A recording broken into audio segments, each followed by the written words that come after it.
ഇന്നലെ അനൗൺസ്മെൻറ്റ് വന്നു. Argentina to Kerala. കാലങ്ങളായിട്ട് കേൾക്കുന്ന ഒരു സംഭവം തന്നെയാണ് അർജൻറ്റീന ടു കേരള എന്ന് പറയുന്നത്. കേരളത്തിലേക്ക് വരും എന്ന് പറഞ്ഞുകൊണ്ടിരുന്ന അബ്ദുൾ റഹ്മാൻ കായികമന്ത്രി, അതുപോലെ തന്നെ സ്പോൺസേഴ്സായ റിപ്പോർട്ടർ, ഇവരൊക്കെ പറയുന്നുണ്ടായിരുന്നു കേരളത്തിലേക്ക് വരുമെന്ന്.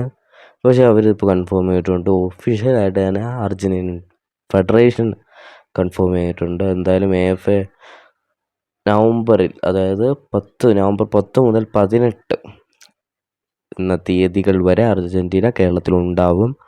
അതുപോലെ തന്നെ അവർ പറയുന്നത് visit to international tour of friendly matches in November 2025 in India to Kerala എന്നാണ് പറഞ്ഞിരിക്കുന്നത്. അപ്പോൾ ഗവൺമെൻറ് ഓഫ് കേരള പ്രൊട്ടക്റ്റ് ചെയ്യുമെന്നും കൂടി അവർ പറഞ്ഞിട്ടുണ്ട്. അതുപോലെ തന്നെ ഇവിടേക്ക് വരാൻ അവർ തയ്യാറാണ്, AFA തയ്യാറാണ് നവംബറിലേക്ക്. എന്തായാലും നവംബറിൽ ഫ്രണ്ട്ലി മാച്ച് അർജൻറ്റീന കേരളത്തിൽ വെച്ച് നടക്കും. അപ്പോൾ അതുപോലെ തന്നെ സ്പെഷ്യൽ താങ്ക്സ് അബ്ദുൾ റഹ്മാൻ ഇവിടെ പറയുന്നുണ്ട്.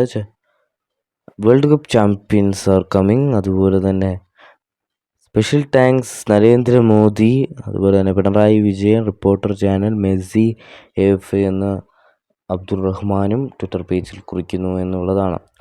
എന്തായാലും ഇപ്പോൾ നമ്മുടെ സംശയം എന്ന് പറയുന്നത്, അർജൻറ്റീന ടീം കേരളത്തിലേക്ക് എത്തുമ്പോൾ ഇവരിതുവരെയായിട്ടും അറിയിക്കാത്തൊരു കാര്യമെന്ന് പറയുന്നത് വെന്യൂ ആണ്, ഏത് സ്റ്റേഡിയത്തിൽ കളിക്കുമെന്നുള്ളതാണ്. കൊച്ചി സ്റ്റേഡിയത്തിൽ തന്നെ ആവുമെന്നാണ് സാധ്യതകൾ. കാരണം ഇപ്പോൾ അവിടെ മാത്രമേ ഉള്ളൊരു കളിക്കാൻ കുറച്ചെങ്കിലും പറ്റുന്ന സ്റ്റേഡിയം, അത് മാത്രമേ ഉള്ളൂ.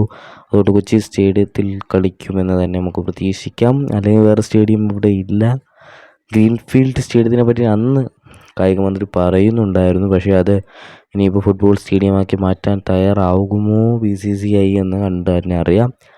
എന്തായാലും അർജൻറ്റീന ടു കേരള, എന്തായാലും ഏത് വെന്യൂ കളിക്കുമെന്നാണ് ഇപ്പോൾ ഒരു സംശയം. എന്തായാലും അർജൻറ്റീന കേരളത്തിലേക്ക് എത്തുമെന്നുള്ള കാര്യം കൺഫേം ആയിട്ടുണ്ടാണ്. ഫുട്ബോൾ പ്രേമികൾക്ക് ആവേശം പകരുന്ന മാസമാണ് നവംബർ എന്നുള്ളതാണ്. എന്തായാലും അർജൻറ്റീന ടു കേരള. പിന്നെ ആരുടെ ഫ്രണ്ട്ലി മാച്ച് കളിക്കുമെന്നും കൂടി ഇവിടെ പറയുന്നില്ല. അതൊക്കെ ഉടൻ തന്നെ ഒഫീഷ്യലായിട്ട് അറിയിക്കുമെന്ന് തന്നെ പ്രതീക്ഷിക്കാം.